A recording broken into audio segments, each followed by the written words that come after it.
اتنے حادثات ہوتے ہیں جو سارے سال نہیں ہوئے، اتنی عورتوں کی عصمت دری ہوتی ہے جتنی سارے سال نہیں ہوئی، اور سب ہو رہا ہے عیسیٰ علیہ السلام کے یوم پیدائش کا۔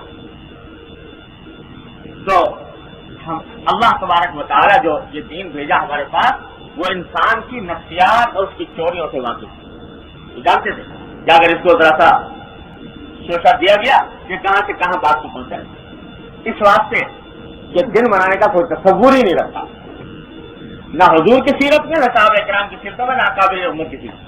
بالکل اسی طرح جیسے کرسمس میں ہوا تھا 300-400 سال کے بعد کسی بادشاہ کے دل میں خیال آ گیا کہ بھائی عیسائی لوگ مناتے ہیں یوم پیدائش عیسیٰ علیہ السلام کا، تو ہم حضور اکرم صلی اللہ علیہ وسلم کیوں نہ منائیں؟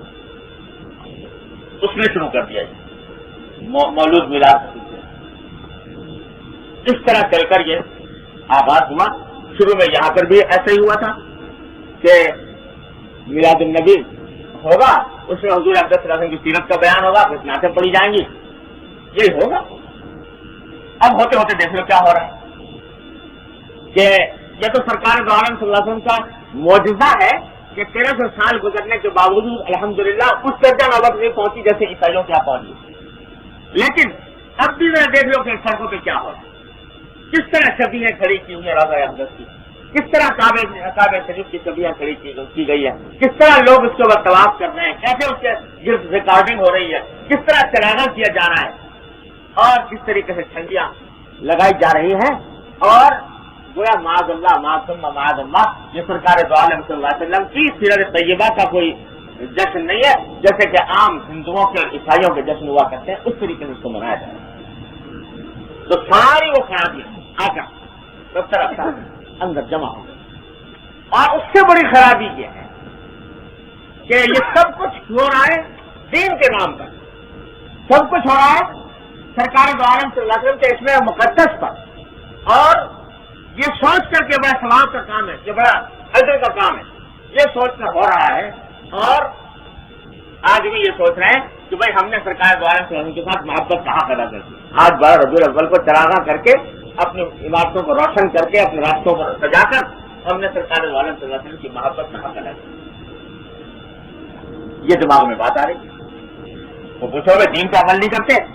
جی ہمارے یہاں تو میلاد ہوتا ہے، ہمارے یہاں تو یہ حضور اکرم صلی اللہ علیہ وسلم کے یوم پیدائش پر یہ چراغاں ہوتا ہے، تو یہ دین کا حق ہے نا۔ تو بھائی یہ سب جو ہے طریقہ، یہ اسلام کا طریقہ نہیں، یہ سرکار دو عالم صلی اللہ علیہ وسلم کا طریقہ نہیں، آپ کے صحابہ کرام کا طریقہ نہیں۔ اگر اس میں کوئی خیر ہوتی تو صحابہ کرام صدیق اکبر اور فاروق اعظم عثمان غنی والی یہ مسئلہ اس سے چوکنے والے نہیں تھے۔ ہمارے والد صاحب صلی اللہ علیہ وسلم یہ ایک مسئلہ سنایا کرتے تھے، ہندی زبان کی ایک مسئلہ ہے، کہاوت کیا ہندی زبان میں مشہور ہے کہ بنیے سے سیانہ سو باولا، یعنی جو آدمی یہ دعویٰ کرے کہ میں بنیے سے زیادہ سمجھدار ہوشیار ہوں تجارت میں، اور میں اس سے زیادہ تجارت جانتا ہوں اور اس سے زیادہ ہوشیار ہوں، جو یہ دعویٰ کرے وہ باولا، وہ پاگل ہے۔ حقیقت میں بنیے سے زیادہ سیانہ نہیں ہو سکتا تجارت میں، بنیے سے سیانہ سو باولا۔ تو ہمارے والد صاحب صلی اللہ علیہ وسلم فرمایا کرتے تھے کہ جو شخص یہ دعویٰ کرے کہ میں حضور اقدس صلی اللہ علیہ وسلم کا صحابہ کرام سے زیادہ عاشق ہوں اور صحابہ کرام سے زیادہ محبت رکھنے والا ہوں، وہ حقیقت میں پاگل ہے، بیوقوف ہے، احمق ہے۔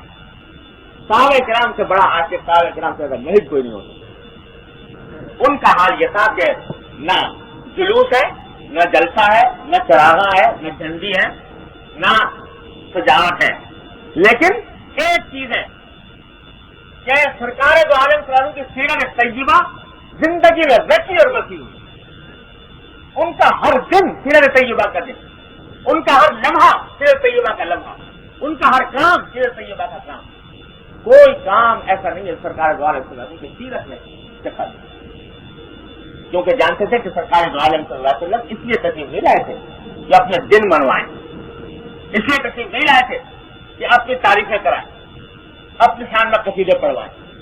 اگر یہ مقصود خدا نہ کرے ہوتا تو جس دن آپ کو یہ پیشکش کی گئی تھی کہ تمہارے اگر آپ چاہیں، اگر آپ سردار بننا چاہتے ہیں ہم آپ کو اپنا سردار بنانے کو تیار ہیں، کفار مکہ نے کہا تھا۔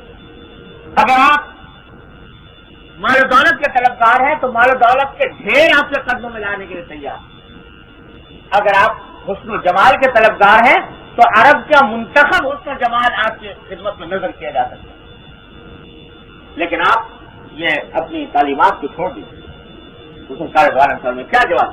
اگر آپ کو یہ مطلوب ہوتا تو اس دن قبول کر لیتے، سردار بھی بن جاتے، روپیہ پیسہ بھی بہت مل جاتا، ساری دنیا کی نعمتیں حاصل ہو جاتی۔ لیکن سرکار دوارا سر جواب دیا کہ اگر تم میرے ایک ہاتھ میں آفتاب ایک ہاتھ میں مہتاب بھی دے دو گے تو میں اپنی تعلیم سے پھرنے والا ہوں۔ آپ اس لیے آئے تھے کہ لوگ عید میلاد نبی بنائیں میرے نام سے، آپ کے آنے کا منشا یہ تھا جو قرآن نے بیان کروایا۔ کیا؟ جو ابھی میں نے آیت تلاوت کی کہ لقد کان لکم فی رسول اللہ اسوۃ حسنۃ لمن کان یرجو اللہ والیوم الآخر۔ ہم نے یہ نبی صلی اللہ علیہ وسلم اس کام کے لیے بھیجے کہ ان کو ایک نمونہ بنا کر بھیجا، بہترین نمونہ بنا کر بھیجا ہے تمہارے پاس، اس لیے بھیجا تاکہ تم ان کی نقل اتار، نمونہ بنا کر بھیجا۔ جس کے لیے لمن کان یرجو اللہ والیوم الآخر، جو اللہ پر ایمان رکھتا ہو، یوم آخرت پر ایمان رکھتا ہو اور اللہ کو کثرت سے یاد کرتا ہو، اس کے لیے ہم نے ایک نمونہ بنا کر دیا۔ بس کیا ضرورت نمونے کی؟ نمونہ بھیجنے کیا ضرورت؟ کتاب تو آ گئی تھی، قرآن آ گیا تھا، اللہ تبارک و تعالیٰ نے اپنی کتاب نازل فرما دی تھی۔ نمونہ بھیجنے کی ضرورت اس لیے کہ انسان کی فطرت یہ ہے، اس کی جبلت یہ ہے کہ میری کتاب اس کی اصلاح کے لیے کوئی بھی علم و فن سکھانے کے لیے کافی نہیں ہوتی۔ انسان کو کوئی بھی علم و فن سیکھنے کے لیے کسی مربی کے عملی نمونے کی ضرورت ہوتی ہے۔ جب تک وہ سامنے نہیں ہوگا اس وقت تک کتاب پڑھ کر کسی کو کوئی فن علم نہیں آئے گا۔ اللہ تعالیٰ نے اس معاملے میں انسان کو یہ فطرت میں یہ بات آتی ہے، دوسرے جانوروں میں بعض اوقات یہ بات نہیں ہوتی۔ آج مرغی کا بچہ چوزے میں سے اس میں سے انڈے میں سے نکلا چوزا، تو انڈے میں سے نکلنے کے ساتھ ہی اگر دانا پڑا ہوا ہے تو وہ دانا پھٹکنا شروع کر دیں گے۔ اس کو دانا کھانے کے لیے کسی مربی، کسی استاد، کسی انسٹرکٹر کی ضرورت نہیں، دانا پڑا ہوا ہے وہ کھانا شروع کر دیں گے، اس کو کسی استاد کی ضرورت نہیں جی۔ لیکن انسان کا بچہ اگر جب پیدا ہوگا کھلاؤ اس کو روٹی، تو وہ روٹی کھانا سیکھنے کے لیے اس کو تعلیم اور تربیت کی ضرورت ہے۔ روٹی تو بڑی بات ہے، ماں کا دودھ پینے کے لیے تربیت کی ضرورت۔ شروع میں بچے کو ماں کا دودھ پینا نہیں آتا، اس کو سکھانا پڑتا۔ مرغے کے چوزے کو دیکھ لو، وہ پھٹکنا شروع کر دے گا، پھر اس کو سکھانے کی ضرورت ہے۔ مچھلی کا بچہ پانی کے اندر پیدا ہوا اور ادھر پیدا ہوا اور ادھر اس نے پانی کے اندر تیرنا شروع کر دیا، اس کو تیراکی سکھانے کے لیے کسی استاد کی، کسی مربی کی ضرورت نہیں، وہ خود ہی تیراک پیدا ہوا ماں کے پیٹ۔ لیکن کوئی شخص مچھلی کے بچے کو دیکھ کر کہ بھائی مچھلی کا بچہ جو ہے وہ بڑے آرام سے تیرنا شروع کر دیتا ہے سکھائے بغیر، تو ایک ماہر تیراک ہے بہت انسان، تیراکی کے مقابلوں میں اول آیا ہوا ہے، اس کا بچہ پیدا ہوا، تو ایسا کہ تیراک کا بیٹا ہے تو اٹھا کے ڈال دو اس کو سمندر میں، یہ بھی تیرنا شروع کر دیں، مچھلی کا قیاس کرتے تو کیا ہوگا؟ وہ بچہ بھی جان سے جائے گا۔ جب تک کہ اس کو سکھا نہ دیا جائے عملی طور پر اور عملی نمونہ اس کے سامنے نہ ہو، اس وقت تک وہ یہ تیراکی نہیں سیکھ سکتا جی۔ کوئی ڈاکٹر ہے، حکیم ہے، وہ کتابیں پڑھ کر چاہے کوئی آدمی کہ میں ڈاکٹری کی کتابیں ہیں، طب کی کتابیں ہیں، وہ پڑھ کر اور میں دوسروں کا علاج شروع کروں، جانتا ہے، سمجھدار ہے، ذہین ہے، کتابیں سمجھتا ہے، سب کچھ ہے، پڑھ لی، لیکن علاج شروع کریں تو سوائے اس کے کہ قبرستان پہنچائے گا لوگوں کو، اور کوئی خدمت انجام نہیں دے، بلکہ اور سے اور آپ دیکھ لیجیے دنیا بھر کا قانون یہ ہے کہ MBBS ہو گیا، ڈگری مل گئی ڈاکٹری کی، لیکن اس کو پریکٹس کرنے کی اجازت نہیں جب تک کہ ایک مدت تک ہاؤس جاب نہ کرے، کسی اسپتال میں کسی ماہر ڈاکٹر کے ذریعے نگرانی رہ کر عملی نمونہ جب تک نہیں دیکھے گا اس وقت تک ڈاکٹری نہیں کر سکتے۔ کیوں؟ اس واسطے کہ تنہا کتاب پڑھی ہے، ابھی عملی نمونہ سامنے نہیں ہے۔ میں تو جہاں تک کہتا ہوں کہ یہ کھانے پکانے کی کتابیں لکھی چھپی ہوئی موجود ہے، ہر چیز موجود ہے، تفصیل، بریانی اس طرح بنتی ہے، پلاؤ اس طرح بنتی ہے، کباب اس طرح بنتے ہیں، قورمہ اس طرح بنتا ہے۔ ایک آدمی جس نے ابھی تک یہ کام کیا نہیں وہ کتاب سامنے رکھے اور بنائے قورمہ، تو کتاب میں سب کچھ لکھا ہوا ہے، کتنا گوشت ڈالو، کتنا مسالہ ڈالو، کیا کیا مسالے ڈالو گے، لیکن کتاب سامنے رکھ کے بناؤ تو پتہ جانے کیا شے تیار کرے گا وہ اگر میتھ کتاب رکھ کے بنائے گا۔ ہاں کسی استاد نے، جاننے والے نے اپنے سامنے بٹھا کر بتا دیا دیکھو بھائی اس طرح بنتا ہے اور اس کی ٹریننگ دی ہو تو پھر سادہ طریقے سے بنا سکے۔ تو انسان کی فطرت اللہ تبارک و تعالیٰ نے یہ رکھی ہے کہ جب تک کسی مربی کا عملی نمونہ اس کے سامنے نہ ہو اس وقت تک وہ آدمی کی ہدایت نہیں ہوتی، وہ علم و فن سیکھتا نہیں۔ اس واسطے اللہ تبارک و تعالیٰ نے یہ انبیاء علیہ السلام کا جو سلسلہ جاری فرمایا درحقیقت اس کام کی کہ ہم نے کتاب تو بھیج دی، لیکن کتاب تنہا تمہارے لیے کافی نہیں ہوگی جب تک کہ کتاب کے ساتھ اس کتاب پر عمل کرنے کا نمونہ تمہارے سامنے رہے۔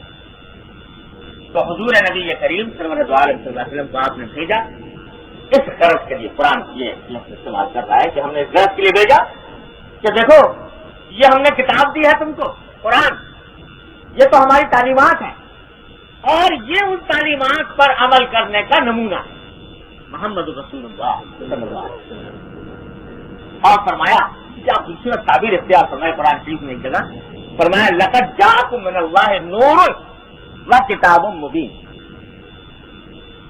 لقد جاءکم من اللہ نور و کتاب مبین، کہ دیکھو تمہارے پاس اللہ تبارک و تعالیٰ کی طرف سے ایک تو کھلی کھلی کتاب آئی ہے قرآن، اور اس کے ساتھ ایک نور آیا۔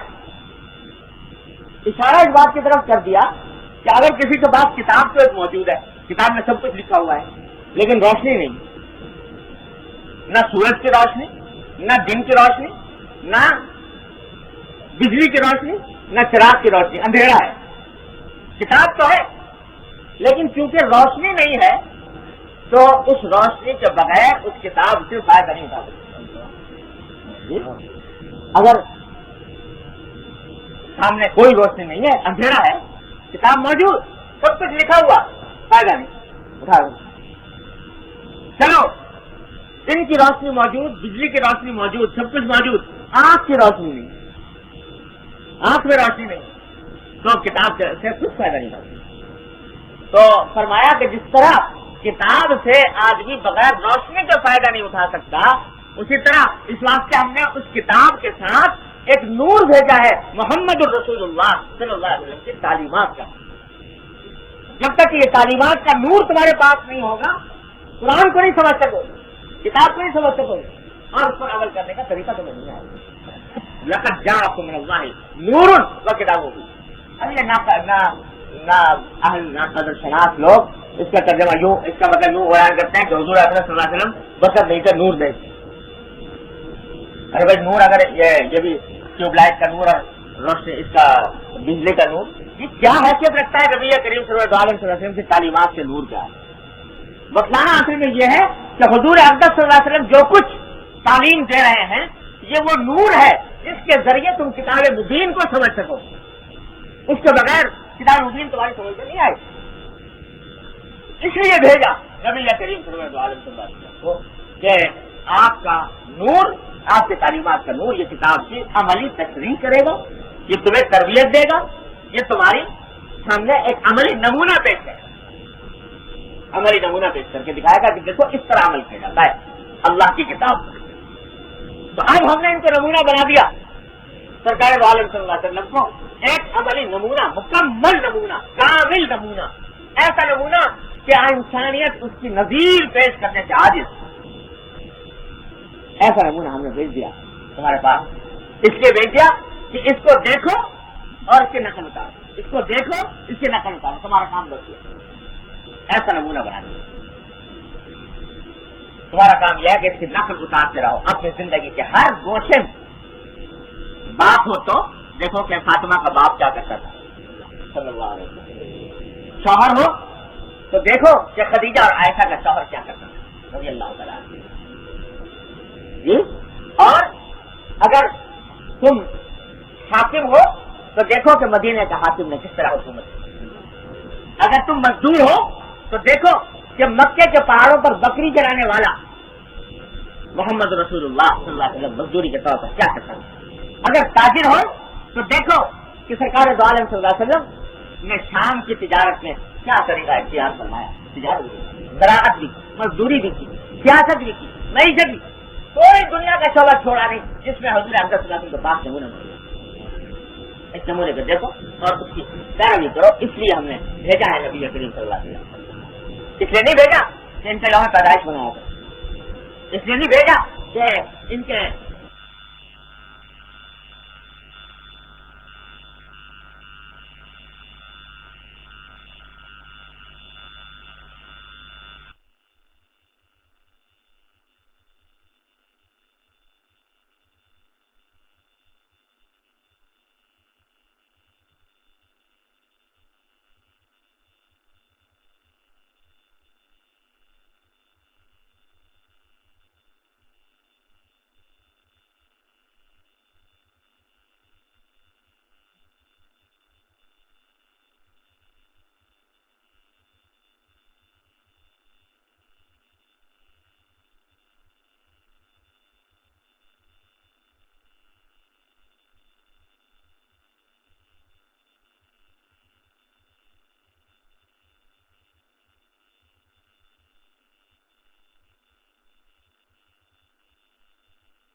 لیکن کیا کہ ہر آن اس بات کا دھیان ہے کہ حضور نبی کریم صلی اللہ علیہ وسلم کی اتباع کس طرح ہو، آپ کے حکم کی اتباع کریں، اتباع کا یہ عالم سنیے۔ صحابہ کرام ایسے نہیں بن گئے، صحابہ کرام رضی اللہ تعالیٰ عنہ، حضرت ایک مرتبہ حضرت صلی اللہ علیہ وسلم مسجد نبوی میں خطبہ دے رہے تھے، تو خطبے کے دوران آپ نے دیکھا کہ لوگ کچھ کھڑے ہوئے ہیں کناروں پہ، مسجد کے کناروں پہ، جیسے آج کل بھی دیکھا ہوگا بعض لوگ مسجد کے جلسہ ہو رہا ہے تو وہیں نہ بیٹھتے ہیں نہ جاتے ہیں، وہاں کھڑے ہو جاتے ہیں۔ یہ ادب کے خلاف ہے، مسجد کے ادب کے خلاف۔ بھائی اگر تمہیں سننا ہے تو بیٹھو، نہیں سننا جاؤ اپنا راستہ دیکھو۔ یہ جو چاروں طرف کھڑے ہوئے ہو، اس سے بولنے والے کا بھی ذہن مشوش ہوتا ہے اور سننے والوں کا بھی مشوش ہوتا ہے، یہ ادب کے خلاف ہے اس طرح کھڑا ہو۔ تو حضرت صلی اللہ علیہ وسلم نے ان کھڑے ہوئے لوگوں کو خطاب کرتے ہوئے فرمایا کہ بھائی بیٹھ جاؤ، یہ حکم دیا، بیٹھ جاؤ۔ حضرت عبداللہ بن مسعود رضی اللہ تعالیٰ عنہ مشہور صحابی ہیں، وہ اس وقت مسجد نبوی کی طرف آ رہے تھے، دور سے مسجد نبوی کی طرف روانہ ہو چکے تھے، آ رہے تھے، ابھی سڑک پر تھے، مسجد میں داخل نہیں ہوئے تھے، سڑک پر جس حالت میں تھے تو کان میں حضور اقدس صلی اللہ علیہ وسلم کی یہ آواز پڑی کہ بیٹھو، وہی بیٹھ گئے، پھر تمہیں حضرت صلی اللہ علیہ وسلم نے بعد میں دیکھا تو پوچھا کہ میں نے تو اصل میں ان لوگوں کو کہا تھا جو یہاں پر کھڑے ہوئے تھے کہ تم بیٹھ جاؤ، تم تو سڑک پر تھے، سڑک پر بیٹھنے والے اس کو تو نہیں چاہتا۔ تو فرمایا کہ جب حضور اقدس صلی اللہ علیہ وسلم کا یہ ارشاد کان میں پڑ گیا کہ بیٹھ، رسول وہ نہیں تھے کہ جانتے نہ ہو اس بات کو کہ ظاہر حضور مجھے سڑک پر بیٹھنے کا حکم نہیں دے سکتے، لیکن اس لیے کہ حضور کا جب ارشاد کان میں پڑ گیا بیٹھ جائے تو اب اس کے بعد قدم نہیں اٹھ سکتا، آگے نہیں بڑھ سکتا۔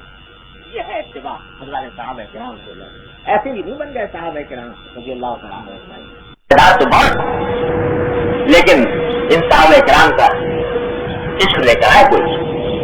ابو دجانہ رضی اللہ تعالیٰ عنہ میدان احد میں کفار کی طرف سے تیروں کی بارش آ رہی ہے، سرکار دو عالم صلی اللہ علیہ وسلم کی طرف تیر برسائے جا رہے ہیں، چاہتے ہیں کہ حضور کے آگے آڑ بن جائیں، لیکن اگر آڑ بنتے ہیں ان تیروں کی طرف سینہ کر کے تو حضور کی طرف پشت ہو جاتی ہے، تو یہ گوارا نہیں کہ حضور ہے کہ حضرت صلی اللہ علیہ وسلم کی طرف پشت ہو جائے، تو سینہ حضور کی طرف کیا اور پشت کو پا کے تیروں کی طرف۔ اس حالت میں سرکار دو عالم صلی اللہ علیہ وسلم کے تیروں کو اپنے پشت پر لے رہے ہیں تاکہ حضور صلی اللہ علیہ وسلم کی اس جنگ کے میدان میں بھی یہ بے ادبی نہ ہو کہ پشت ہو جائے رسول اللہ۔ یہ حضرات ہیں صحابہ کرام۔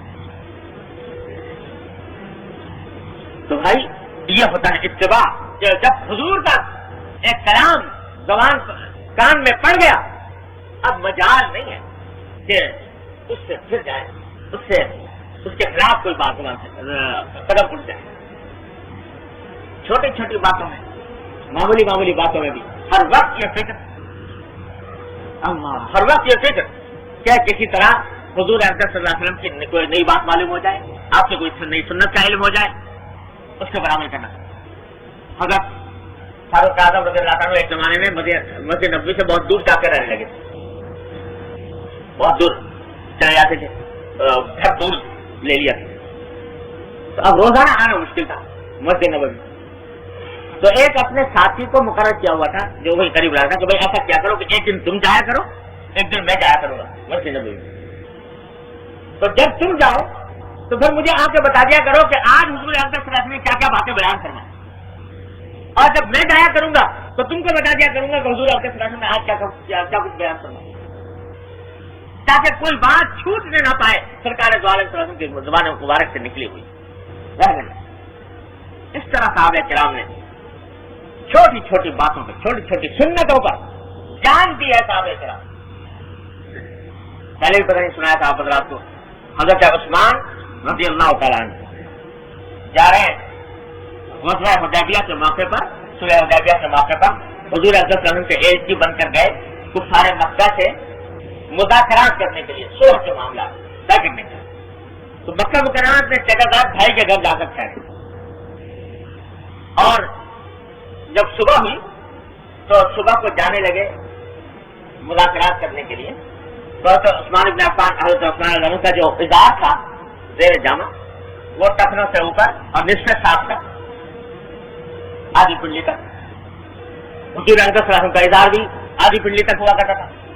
آپ نے یہ فرمایا تھا کہ ٹخنوں سے نیچے لٹکانا تو بالکل ناجائز ہے، ٹخنوں سے اوپر ہو تو جائز ہے، لیکن خود حضرت صلی اللہ علیہ وسلم کا معمول آپ کا جو عام عادت تھی وہ نصف ساتھ تک اپنے ازار کو رکھنے کی، اس سے نیچے نہیں ہوتا، تو انہوں نے بھی ایسے ازار بنایا ہوا تھا۔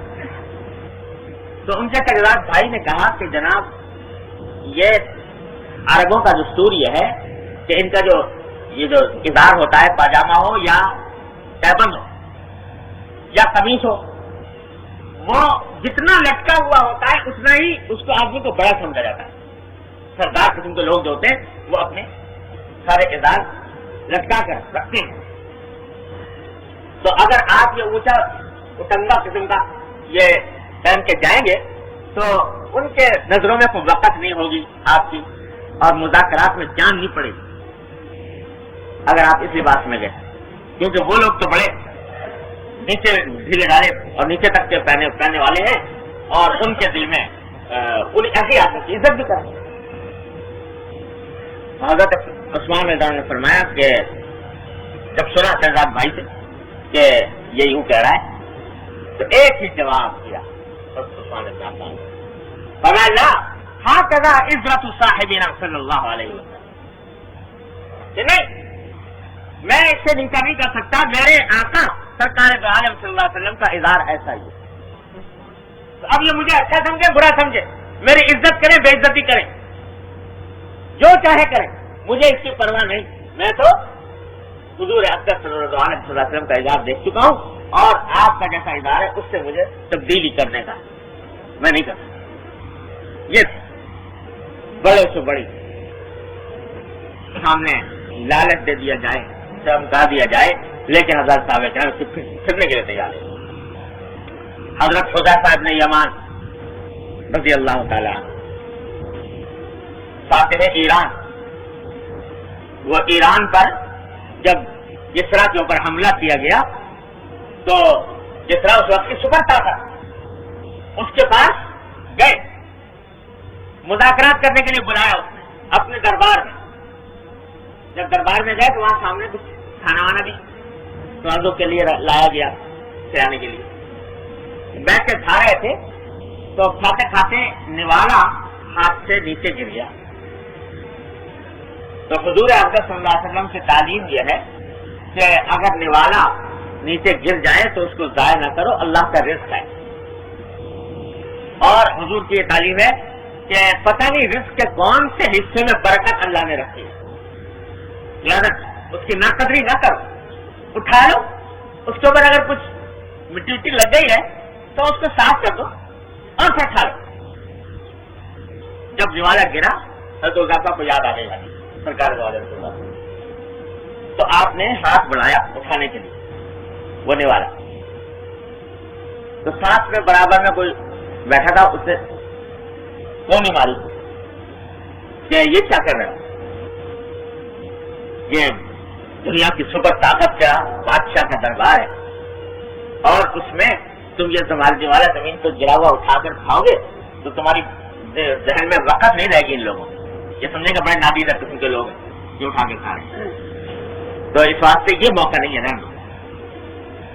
رہنے دو, آج رہنے دو.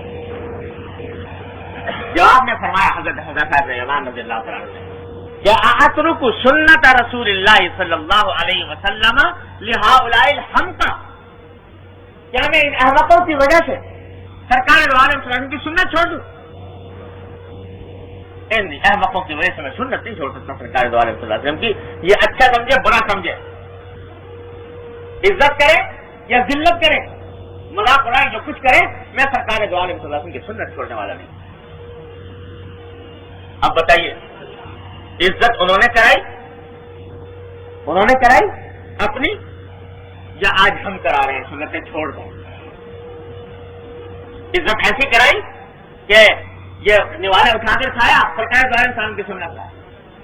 اور وہ ایران کے کج کلا جو غرور کے مجسمے بنے ہوئے تھے, ان کا غرور ایسا خاک میں ملایا کہ ایران ہلاکا کسرا فلا کسرا بالا. جس دن کسرا ہلاک ہوا اس کے بعد کوئی کسرا پیدا نہیں ہوا, نام و نشان مٹ گیا دنیا میں. ایسی شان یہ حضور اکرم صلی اللہ علیہ وسلم کے محبت میں کہ نشے میں مست ہے. پھر جب جانے لگے, یاد آ گیا قصہ, یاد رکھنے کا ہے. جب یہ مذاکرات کے لیے جا رہے تھے, اس سے پہلے, اس واقعے سے پہلے حضرت حذیفہ بن یمان, حضرت ربیعہ ابن عامر رضی اللہ تعالیٰ عنہ یہ جب داخل ہونے لگے کسریٰ کے محل میں, تو وہ لباس وہی اپنا سیدھا سادہ پہنے ہوئے اور صبر کر کے آئے تھے, لہٰذا کچھ تھوڑا سا ہو سکتا ہے میں کچھ محل کا بھی اثر ہو, مٹی وٹی کا. تو چوکیدار نے جا کے جو دربان تھا اس نے روک دیا, کسریٰ کے دربار میں جا رہے ہو, اتنے بڑے بادشاہ کے یہ لباس پہن کے جا رہے ہو, تو ایک جبہ دیا کہ یہ آپ پہن لو, تاکہ جبہ پہن کے کسریٰ کے دربار میں جائے. تو حضرت ربیعہ بن عامر نے کہا کہ اگر کسریٰ کے دربار میں جانے کے لیے اس کا دیا ہوا جبہ ضروری ہے تو ہمیں اس کے دربار میں جانے کی کوئی ضرورت نہیں, جائیں گے تو اسی لباس میں جائیں گے. اور اگر نہیں اس کو ملنا منظور ہے تو ہمیں بھی کوئی شوق نہیں ہے اس کو ملنے, لہذا یہ جبہ ہمیں قبول نہیں. ہم اسی لباس میں اگر جانا بھیجنا چاہتے ہو تو بھیج دو, نہیں تو جاتے ہیں ہم اپنے گھر. اب وہ اس نے پیغام بھجوایا, صاحب عجیب کے لوگ آئے, وہ جبہ بھی لینے کو انکار کرتے ہیں, اس نے کہا بھائی بھیج دو. ابھی جب اتنے وہ پیغام دینے کیا ہوا تھا تو حضرت ربیعہ بن عامر کے ہاتھ میں ایک تلوار تھی, اور اس کے اوپر کہیں سے ٹوٹی ہوئی ہوگی تو اس کے اوپر کچھ کتریں اس کی کپڑے کی لپٹی ہوئی تھی، چھوٹی سی تلوار اس کے اوپر کتریں لپٹی ہوئی. تو چوکیدار نے کہا کہ بھائی یہ ذرا مجھے اپنی تلوار سے دکھاؤ. دکھائی تو کہا کہ اس تلوار سے تم ایران فتح کرنے آئے ہو، اس تلوار سے ایران فتح کرو گے. حضرت ربیع بن عامر نے کہا کہ ابھی تم نے تلوار دیکھی ہے، تلوار چلانے والا ہاتھ نہیں دیکھا. تو اس نے کہا کہ اچھا ہاتھ بھی دکھاؤ. کیسے دکھاتے ہو؟ تو اس نے کہا کہ جو تمہارے پاس سب سے مضبوط ڈھال ہو تلوار کو روکنے والی وہ منگا لو اور پھر میرا ہاتھ دیکھو. تو وہ جو سارے دربار میں سارے محل کے اندر جو سب سے زیادہ مضبوط لوہے کی ڈھال تھی جس کے بارے میں سمجھایا جاتا تھا کہ کوئی تلوار اس کو کاٹ نہیں سکتی، وہ منگوائی گئی. اور اس نے کہا کہ یہ کوئی آدمی لے کے کھڑا ہو جائے میرے سامنے. وہ لے کے ایک آدمی کھڑا ہوا. حضرت ربیع بن عامر نے وہی تلوار جس کے اوپر کتریں لپٹی ہوئی تھی اس کا جو ایک وار کیا 2 ٹکڑے ہو.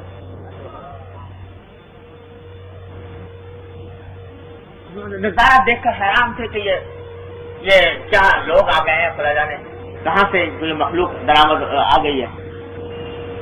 انہوں نے پیغام بھجوایا کہ یہ عجیب قسم کی مخلوق آئی ہے، اس نے ایک تو لباس نہیں پہنتی ایسا، ایک تلوار ایسی ٹوٹی پھوٹی سی بنائی نظر آتی ہے لیکن ڈھال کے 2 ٹکڑے کر دیے.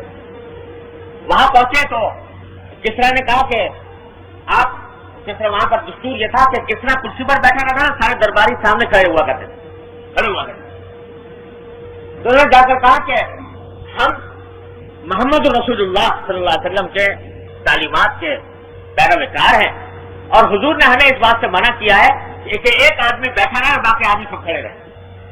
یا تو ہم اس طریقے سے چار کے ساتھ یہاں پر بیٹھنے کے تیار نہیں ہیں، یا تو ہمارے لیے بھی کرسیاں منگوائی جائیں اور یا کتنا بھی ہمارے سامنے کھڑا. تو اس نے جب یہ توہین کا یہ کہا کہ یہ تو ہماری توہین کرنے کے لیے آ گئے تو اس نے حکم دیا کہ ان کے ایک ٹوکرا مٹی کا بھر کے ان کے سر پر رکھ کے اور ان کو روانہ کر دو. میں ان سے بات نہیں کرتا. تو ٹوکری کا ایک ٹوکری میں مٹی بھر کر اور اس کے سر پر لا کے رکھوا لو اور ان کو چلتا کر دو. تو حضرت ربیع بن عامر نے بڑے شوق سے وہ ٹوکرا اٹھا کر اپنے سر پر رکھ لیا اور جاتے ہوئے جب نکلنے لگے تو کہہ دیا کہ کسرا یاد رکھنا تم نے ایران کی مٹی ہمیں دے دی، ایران کی مٹی ہمیں دے دی. اور یہ کہہ کر نکل آیا. تو وہ کسرا جو تھا وہ ایرانی لوگ جو تھے وہ بڑے تمام پرست قسم کے لوگ تھے. تو یہ سمجھتے تھے کہ یہ جو انہوں نے کہا کہ مٹی ہمیں دے دی یہ بڑی بدفالی ہو گئی. اب پیچھے آدمی دوڑایا کہ لے کے آؤ سے کسی طرح ٹوکرا چھین کر اور یہ آگے آگے بھاگتے چلے جا رہا ہے اور پیچھے سے وہ آدمی دوڑتا چلا آ رہا ہے ایران کی مٹی واپس لے. لیکن ایران کی مٹی تو دیکھ چکا تھا. اللہ تبارک و تعالیٰ نے لکھ دیا تھا کہ ایران کی مٹی انہی ٹوٹی ہوئی تلواروں کے ہاتھ میں آنے والی. اللہ تبارک و تعالیٰ. تو بھائی حضور نبی کریم سرور دو عالم صلی اللہ علیہ وسلم کی سنتوں کی اتباع میں، آپ کی سنتوں کی تعظیم میں، سنتوں کی تعمیل میں انہوں نے دنیا بھر سے اپنا لوہا منوایا. اور آج ہمارے اوپر یہی خوف مسلط ہے، فلاں سنت پر عمل کر لیا لوگ کیا کہیں گے، فلاں سنت پر تو اختیار کر لیا دنیا والے مذاق اڑائیں گے، یہ امریکہ مذاق اڑائے گا، یہ انگلینڈ مذاق اڑائے گا، یہ فلاں مذاق اڑائے گا. یہ اس فکر میں لگے ہوئے ہیں. اس کا نتیجہ یہ ہے کہ ساری دنیا میں ذلیل. آج مسلمان کی آبادی 1/3، دنیا کی 1/3 آبادی مسلمان اتنے مسلمان دنیا میں کبھی نہیں ہوئے جتنے آج ہیں. اور اتنے مسائل مسلمان کے پاس کبھی نہیں ہوئے تھے جتنے آج ہیں. لیکن حضور اقدس صلی اللہ علیہ وسلم نے فرمایا تھا کہ ایک زمانہ ایسا آ جائے گا کہ تمہاری تعداد تو بہت ہوگی لیکن تم ایسے ہوگے جو سیلاب میں بہتے ہوئے چمکے کہ ان کا اپنا کوئی اختیار نہیں ہوگا. تو یہ سب کچھ ہو رہا ہے اور آج حال یہ ہے کہ سبھی کچھ اپنے دشمنوں کو راضی کرنے کے لیے اپنا سب کچھ قربان کر دیا. اپنے اخلاق چھوڑے، اپنے اعمال چھوڑے، اپنی سیرتیں چھوڑی، اپنے کردار چھوڑے، اپنی شکل صورت تک بدل ڈالی، سر سے لے کر پاؤں تک ان کا نمونہ اتار کر دکھا دیا کہ جی ہم تمہارے غلام ہیں. لیکن وہ پھر بھی خوش نہیں، وہ پھر بھی روز پٹائی کرتے. کبھی اسرائیل میں پٹائی ہو رہی ہے، اسرائیل پٹائی کر رہا ہے، کبھی کوئی دوسرا پٹائی کر رہا ہے، روز پٹائی ہو رہی ہے، باوجود اس بات کے کہ سنتیں چھوڑ کر ان کو راضی کرنے کی ہر طرح کی کوشش کر لی، لیکن روز پٹائی ہوتی۔ تو حضور نبی کریم سرور دو عالم صلی اللہ علیہ وسلم کی سنت ایک مسلمان اگر چھوڑے تو یاد رکھو اس کے لیے ذلت کے سوا کچھ نہیں۔ ہمارے ایک شاعر سے گزرے ہیں، بڑا حکیمانہ شعر انہوں نے کہا، اسد ملتانی مرحوم، بڑا حکیمانہ شعر کہا۔ وہ کہتے ہیں کہ ہنسے جانے سے جب تک تم ڈرو گے، ہنسے جانے سے جب تک تم ڈرو گے، زمانہ تم پہ ہنستا ہی رہے گا۔ جب تک تم اس بات سے ڈرو گے تو بڑا ہنس پڑے گا، بڑا مذاق اڑا دے گا، زمانہ تم پر ہنستا ہے، دیکھ لو ہنس رہا ہے۔ اور اگر تم نے سر رکھ دیا نبی کریم صلی اللہ علیہ وسلم سے قدم مبارک پر اور آپ کی سنتوں کی اتباع کی، تو بچے کو دنیا کیسے عزت کرتی ہے تمہاری؟ کسی کا آستہ اونچا ہے اتنا کہ سر جھک کر بھی اونچا ہی رہے گا، جتنا بھی جھکاؤ گے جس طرح کو حضور اکرم صلی اللہ علیہ وسلم کے آستانے پر اتنا ہی یہ بڑھے۔ تو سرکار دو عالم صلی اللہ علیہ وسلم کی سنت، اس کے اوپر عمل کرنے کے نتیجے میں یہاں ایک بات اور اس کا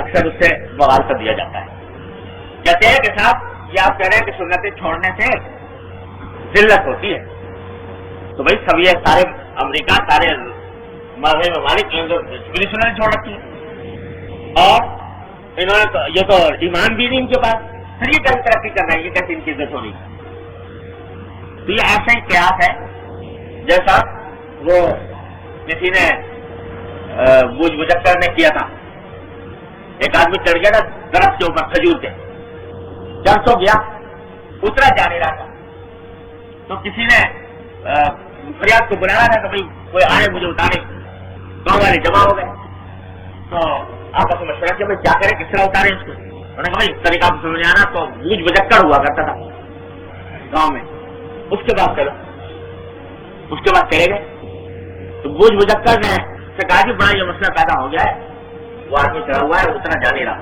کیا طریقہ اختیار کریں؟ تو انہوں نے کہا بھائی طریقہ تو بڑا آسان ہے، تم ایک رستہ لاؤ کہیں سے موٹا سا، اور وہ کس طرح اس کی طرف کھینچتا ہوں، اس سے اپنے کمرے باندھ لے، اور جب وہ کمرے باندھ لے تو دو چار آدمی کبھی مضبوط آدمی پکڑ کے کھینچ لو، آ جائے گا نیچے۔ اب وہ گاؤں والوں نے مل کے یہی کام کیا اور رستہ لے کے اس کو پھینکا، اس کے کمرے باندھا، اب وہ جب بند گیا تو جب پھینکا تو وہ ہاتھ تو گیا نیچے، لیکن نیچے آ کر ختم ہو گیا تھا بیچارا۔ اب وہ جناب سارے گاؤں والے بوجھ مجکر کے پاس پہنچے گئے، عجیب تصویر بنائی آپ نے، وہ تو نیچے سے آیا، وہ تو دنیا سے رخصت ہو گیا۔ تو اس نے کہا پتا نہیں کیا اس کے اوپر دوائی آ گئی تھی جو مر گیا، ورنہ میں پتا نہیں کتنے آدمیوں کو اس طرح کنویں سے نکالا، کتنے آدمی کنویں میں گر گیا، میں نے اس طرح کنویں سے نکالا تھا، وہ سب زندہ بچے، یہ اس کے اوپر موت آئی گئی تھی، اس واسطے یہ مر گیا۔ تو اس بوجھ مجکر نے قیاس کیا کھجور پہ چڑھے ہوئے آدمی کو کنویں میں گرے ہوئے آدمی کے اوپر مار سکتے۔ تو اسی طرح لوگ قیاس کرتے ہیں مسلمان کو کافر کے اوپر۔ یہ کافر جو ہے یہ غیر اسلامی حرکتیں کر کر کے ایمان سے معروم ہو کر ترقی کر رہے ہیں، اور تو ہم کیوں نہیں کر سکتے؟ ارے بھائی تم صاحب ایمان ہو، تم نے محمد رسول اللہ صلی اللہ علیہ وسلم کا کلمہ پڑھا ہے، تم جب تک کہ اس محمد رسول اللہ صلی اللہ علیہ وسلم کے قدموں پر سر نہیں رکھو گے اس وقت تک تمہاری پٹائی ہوتی رہے گی اس دنیا کے، تم زندہ تمہیں عزت حاصل نہیں ہو سکتی۔ کافروں کو جواب تو دنیا ہی دنیا ہے، وہ عزت کراتے رہے پھر وہ جو کچھ کراتے رہے، وہ تم اس کے اوپر قیاس نہیں کر سکتے۔ تاریخ اٹھا کے دیکھو کرنا تھا، جب تک سنتوں پر عمل کیا نبی کریم صلی اللہ علیہ وسلم کی عزت پائی، شوکت حاصل کی، اقتدار حاصل کیا، عزت ملی، لیکن جب سے سنتیں چھوڑی ہیں اس وقت دیکھ لو کیا ہے۔ تو بھائی اصل سیرت النبی یہ ہے کہ سرکار دوارے کی سنت کی اتباع۔ اب جو کرنے کی بات ہے وہ یہ کہ بھائی باتیں تو ہوتی رہتی ہیں، جلسے بھی ہوتے رہتے ہیں، تقریریں بھی ہوتی رہتی ہیں، لیکن یہ دیکھو کہ اس تقریر جلسے کے نتیجے میں فرق کیا واقع ہوا۔ ایک کام کا عہد کرو، اللہ تبارک و تعالیٰ یہ اس مجلس سے یہ فائدہ عطا فرما دے کہ ہم اس بات کا عزم لیں گے۔ یہ حضور نبی کریم سرور دو عالم صلی اللہ علیہ وسلم کی سنتوں کے اوپر کتابیں چھپی ہوئی، کیا کیا سنتیں ہیں حضور، جس طرح اٹھنا بیٹھنا سونا جاگنا کرنا پھرنا ہر چیز محفوظ ہے، اسوہ رسول اکرم صلی اللہ علیہ وسلم میرے شیخ ڈاکٹر صاحب صلی اللہ علیہ وسلم کی تعلیم وہ سامنے رکھیں اور جائزہ لے کے دیں کون سی سنت پر عمل کر رہے ہیں ہم، کون سی سنت پر چھوڑا ہوگا اس کو طے کریں. کون سی سنت ایسی تو فوراً شروع کر سکتے ہیں، کون سی ایسی ہے جس میں تھوڑی توجہ کی ضرورت جو فوراً شروع کر سکتے ہیں فوراً شروع کر سکتے ہیں. اس کا اہتمام ذرا سی دھیان کی بات ہے، ذرا سی توجہ کی بات ہے. ہمارے حضرت فرمایا کرتے تھے کہ غسل خانے میں جا رہے ہو، غسل خلا میں جا رہے ہو، بایاں پاؤں داخل کر دو پہلے اور اس سے پہلے دعا پڑھ لو اللہ من یعوذ بک من الخبث والخبائث، اس نیت سے تو حضور اقدس صلی اللہ علیہ وسلم یہ کام کیا کرتے تھے. میں آپ کی سنت کے اتباع میں کر رہا ہوں. جس وقت یہ کام کرو گے اللہ کی محبوبیت حاصل ہو جائے گی. اس واسطے جو مطلب ہوگی یہ بالکل ہوگا. چھوٹی چھوٹی باتیں ہیں لیکن دھیان سے کام کرنے کا. ہمارے حضرت فرمایا کرتے تھے کہ مدتوں میں نے اس بات کی ریاضت اور مشق کی ہے کہ گھر میں آیا، بھوک لگی ہوئی ہے، کھانا سامنے لگا ہوا چنا ہوا، دل چاہ رہا ہے کھانے کا، کھائے. ایسے ایک لمحے کے لیے رک کے نہیں کھائے، دل چاہ رہا نہیں کھائے. پھر دوسرے لمحے میں دل میں خیال لایا کہ حضور اقدس صلی اللہ علیہ وسلم جب اچھا کھانا آتا تو اللہ تبارک و تعالیٰ کا شکر ادا کر کے کھا لیتے تھے. اب حضور کی اتباع میں کھائے تو اب یہ جو کھانا کھایا یہ اتباع سنت میں ہو گیا، یہ محبوبیت اللہ تبارک و تعالیٰ کی حاصل ہوگی.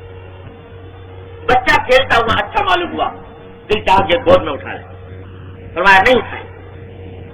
پھر دوسرے لمحے دل میں خیال لائے کہ حضور نبی کریم سرور دو عالم صلی اللہ علیہ وسلم بچوں کا شفقت فرماتے تھے، گود میں اٹھا لیا کرتے تھے، تو میں آپ کی اتباع میں یہ کام کروں. تو وہ بچے کو اٹھا لیا. اب اتباع سنت میں اٹھایا، وہ محبوبیت کا ذریعہ بن گیا اللہ تبارک و تعالیٰ کی بات. کوئی دنیا کا کام ایسا نہیں ہے جس میں اتباع سنت کی نیت ہے. اس لحاظ سے جائزہ لے کر حضور اقدس صلی اللہ علیہ وسلم کی سنتوں کی کتاب چھپی ہوئی ہے، اس وقت رسول اکرم صلی اللہ علیہ وسلم وہ سامنے رکھ لیں، ایک ایک سنت کو دیکھتے جائیں اور اپنی زندگی میں اس کو داخل کرتے جائیں. تو پھر دیکھو انشاءاللہ کیا نور حاصل ہوتا ہے سرکار دوارا. پھر عید تمہارا ہر دن سیرت النبی کا، ہر لمحہ سیرت النبی کا لمحہ. اللہ تبارک و تعالیٰ مجھے آپ کو اس پر عمل کرنے کی توفیق.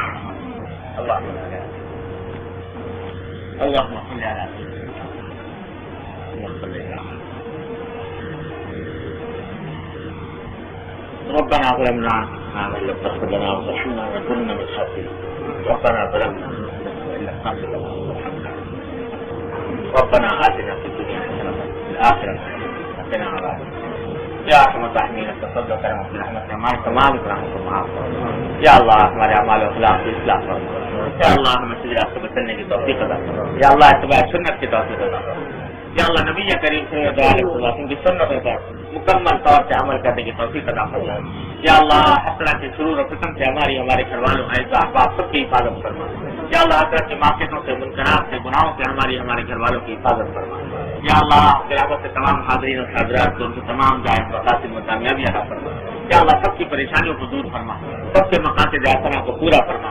یا ارحم الراحمین، یا غیاث المستغیثین، یا امان المستجیرین، یا مجیب دعوت المضطرین، ہم سب کو اپنے تمام مقاصد حسنہ میں کامیابی عطا فرما. یا اللہ جن لوگوں نے ہم سے دعا کے لیے کہا ہے اپنی رحمت سے سب کی جائز مرادوں کو پورا فرما. یا اللہ رحمت سے دین کی صحیح فہم عطا فرما، اس پر عمل کی توفیق عطا فرما، اس پر استقامت عطا فرما. یا اللہ ہم سب کو مغفرت کاملہ عطا فرما. یا اللہ اپنی رضا کاملہ عطا فرما. اللهم انا نسألك من خير ما سألك منه عبدك ونبيك محمد صلى الله عليه وسلم، ونعوذ بك من شر ما استعاذ منه عبدك ونبيك محمد صلى الله عليه وسلم. ربنا تقبل منا انك انت السميع العليم وتب علينا انك انت التواب الرحيم. وصلى الله تعالى على خير خلقه محمد واله وصحبه اجمعين. امين برحمتك.